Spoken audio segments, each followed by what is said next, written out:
علاقہ پھر یہ ایسے ہو گیا تھا کہ یہ امن کا شہر تھا، وہاں پہ کسی کو کوئی کچھ بھی نہیں کہہ سکتا تھا۔ تو یزید کی حکومت چلی، 5 مہینے گزرے، اور یہاں پہ جب یزید کو پتہ چلا کہ ولید بن عتبہ نے حضرت امام حسین کو تھوڑی سی مہلت کی اور ان کو جانے دیا، تو انہوں نے ولید بن عتبہ کی گورنری جو مدینہ میں تھی ان کو جو ہے وہاں سے ہٹایا اور دوسرا کوئی ایک بندہ وہاں پہ مقرر کیا۔ اب 5 مہینے گزرے اور 5 مہینے کے بعد کوفہ کا ایک علاقہ ہے جہاں سے حضرت امام حسین رضی اللہ عنہ کی طرف کافی سارے خطوط جو تھے وہ آنا شروع ہو گئے، اور اس میں لکھا ہوا تھا کہ دیکھیے آپ ہماری طرف آئے، ہم آپ کے ہاتھ پہ بیعت کرتے ہیں اور یزید کو ہم نہیں مانتے، تو اب ہماری طرف آ جائیں، ہم جو ہے آپ کے ہاتھ پہ بیعت کرتے ہیں۔ دوسرا ایک پوائنٹ نوٹ کریں کہ سٹارٹ سے ہی امام حسین رضی اللہ عنہ نے یزید کی حکومت کو نہیں مانا تھا، یہ ایک بات ذہن میں رکھا کریں، یہ بات میں آپ کو بتاؤں گا۔ اچھا، اب یہاں پہ جب بہت زیادہ خطوط آنے لگے تو حضرت امام حسین رضی اللہ عنہ کو یہ پتہ چلا کہ دیکھیں کوفہ کے جو لوگ تھے وہ یزید سے تنگ ہے، اور جو کہ یزید کے بارے میں مشہور تھا کہ وہ ایسا ہے، مطلب اس کے حاکمیت کے اہل نہیں ہے، ٹھیک ہے، کافی ساری باتیں جو تھی وہ ان کے بارے میں چلی آ رہی تھی، تو اور تھا بھی ویسے، تو اس وجہ سے امام حسین رضی اللہ عنہ نے ان کو قبول نہیں کیا تھا 60 سے ہی۔ پھر جب کوفہ والوں کے خطوط آنے لگے تو حضرت امام حسین رضی اللہ عنہ نے فرمایا، اور جو بھی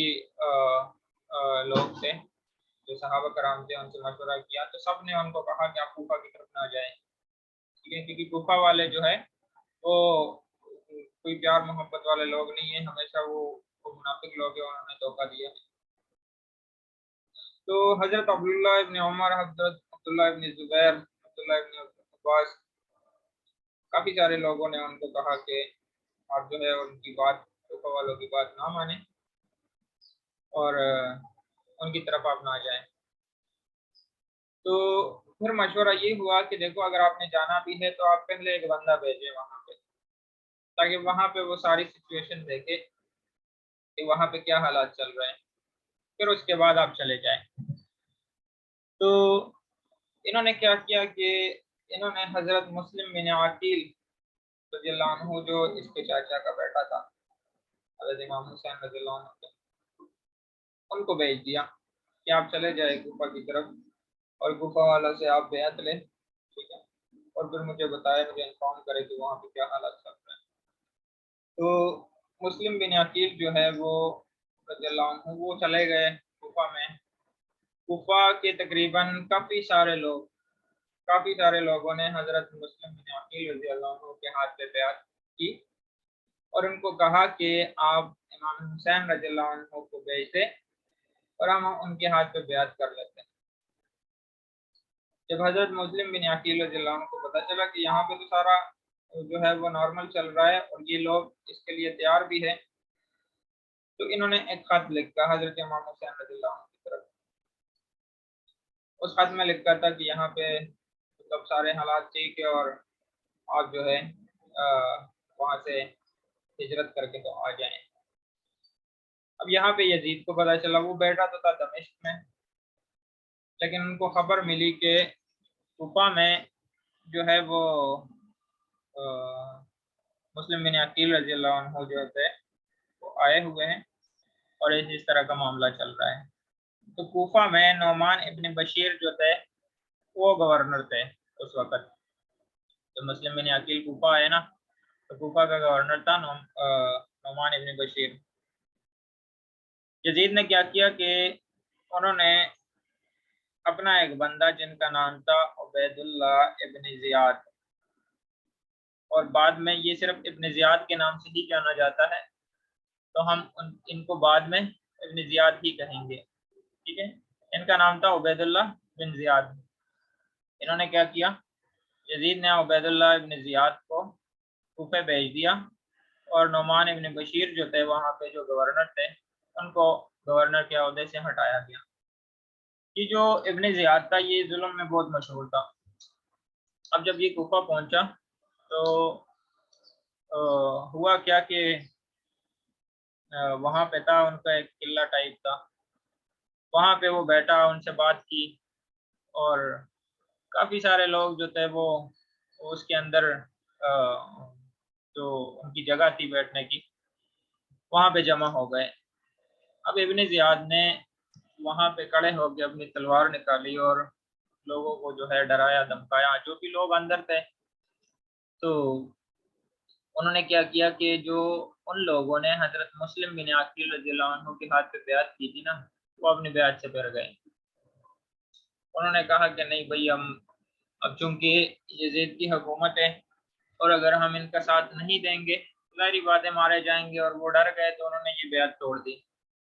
قلعے کا محاصرہ ہوا، بہت سارے لوگ جو ہے وہ قلعے کے آگے پیچھے جو ہے وہ جمع ہو گئے۔ اندر جتنے بھی کوفہ کے لوگ تھے انہوں نے اپنے لوگوں کو بلایا کہ ایسے ہے، اگر آپ یہ یزید یا ابن زیاد کی بات نہیں مانو گے تو ہمارے ساتھ ایسے ہو جائے گا، ہمارے ساتھ ایسے ہو جائے گا۔ بہرحال جتنے بھی لوگ تھے جنہوں نے بیعت کی تھی انہوں نے اپنی بیعت توڑ دی، اور وہاں پہ جو مسلم بن عقیل رضی اللہ عنہ تھے تو کوفہ والوں نے جو بیعت کی تھی وہ توڑ دی، اور مسلم بن عقیل رضی اللہ عنہ کو وہاں پہ شہید کر دیا گیا۔ ابن زیاد نے اس کو شہید کر دیا۔ اب وہاں پہ ایک شخص تھا، جب مسلم بن عقیل رضی اللہ عنہ کو پتہ چلا نا کہ اس طرح کا معاملہ چل رہا ہے، انہوں نے ایک بندہ بھیجا ان کی طرف، امام حسین رضی اللہ عنہ کی طرف، کہ آپ ان کی طرف چلے جائیں اور حضرت امام حسین رضی اللہ عنہ کو آپ بتا دیں کہ معاملہ جو ہے وہ بالکل الٹ ہو گیا ہے اور آپ جو ہے وہ یہاں پہ نہ آئیں۔ تو تقریباً ایک مقام بتایا جاتا ہے زبالہ یا زیالہ، یہ کوفہ سے تھوڑا دور تھا۔ جب وہاں پہ امام حسین رضی اللہ عنہ پہنچے نا تو ان کو خبر ملی کہ حضرت مسلم بن عقیل رضی اللہ عنہ کو ان کے بچوں سمیت جو ہے وہ شہید کر دیا گیا ہے۔ تو اچھا، قافلے میں جب ان کے ساتھ لوگ آ رہے تھے نا حضرت امام حسین رضی اللہ عنہ کے ساتھ، تو بہت سارے صحابہ کرام اور راستے میں بھی جو لوگ مل رہے تھے جن کو پتہ چل رہا تھا تو وہ بھی ساتھ میں مل گئے۔ لیکن جب یہاں پہ پہنچے اور یہاں پہ پتہ چلا کہ مسلم بن عقیل رضی اللہ عنہ کو شہید کر دیا گیا ہے، تو مسلم بن عقیل رضی اللہ عنہ کے بیٹے بھی ان کے ساتھ شامل تھے حضرت امام حسین رضی اللہ عنہ کے قافلے میں، ٹھیک ہے۔ تو جب ان کو پتہ چلا کہ معاملہ تو بالکل الٹ ہو گیا ہے، تو حضرت امام حسین رضی اللہ عنہ نے وہاں پہ ایک اسپیچ دی اور لوگوں کو بتایا کہ دیکھو ہم جس چیز کے لیے جا رہے تھے وہ ویسے نہیں ہو رہا، اب جو لوگ واپس جانا چاہتے ہیں تو آپ واپس چلے جائیں، آپ کے اوپر کوئی گناہ نہیں ہوگا، آپ واپس جا سکتے ہو، کیونکہ ہمیں جو لگا تھا ویسے نہیں ہو رہا۔ تو تقریباً کچھ لوگ جو ہے وہ واپس ہو گئے تھے اور کچھ 72 کے قریب لوگ جو تھے وہ وہاں پہ رہ گئے، اور فیصلہ یہ کیا گیا کہ ہم مسلم بن عقیل رضی اللہ عنہ کا قصاص لیں گے، ہم واپس نہیں جائیں گے، کیونکہ ظاہری بات ہے مسلم بن عقیل رضی اللہ عنہ کو وہاں پہ بھیجا گیا تھا، اور ساتھ میں اس قافلے میں مسلم بن عقیل رضی اللہ عنہ کے بیٹے بھی شامل ہیں حضرت امام حسین رضی اللہ عنہ کے ساتھ۔ تو پھر ہوا یہ کہ اسی مقام پہ جس مقام پہ یہ لوگ تھے، اور پھر کوفہ کی طرف جب یہاں سے یہ چل پڑے آگے، وہاں پہ پھر ان کو پتہ چلا ابن زیاد کو یہ لوگ جو ہے وہ کوفہ کی طرف آ رہے ہیں۔ تو انہوں نے کیا کیا کہ انہوں نے ایک بندے کو بھیجا جن کا نام تھا حر بن یزید الریامی، اس کا نام یہ آپ ذہن میں رکھا کریں۔ حر بن یزید الریامی کو ابن زیاد نے 1000 بندوں کا لشکر دیا اور امام حسین رضی اللہ عنہ کی طرف ان کو بھیجا، اور ان کو کہا کہ آپ امام حسین رضی اللہ عنہ ان کے جتنے بھی ساتھی ہیں ان کو آپ میری طرف لے کے آئے تاکہ وہ پہلے میرے ہاتھ پہ بیعت کریں، پھر ہم ان کو یزید کے پاس لے جائیں۔ اور بن یزید جو تھا جب یہ پہنچا ادھر مقام پہ امام حسین رضی اللہ عنہ کے قافلے کے ساتھ مل گیا، بیٹھ کے باتیں ہوئی، باتوں میں یہ طے ہوا تو کہ ہم جو ہے اس لیے آئے تھے، یعنی کہ حضرت امام حسین رضی اللہ عنہ نے اپنا سارا واقعہ جو ہے ان کے سامنے رکھ دیا۔ پھر انہوں نے ایک لیٹر لکھا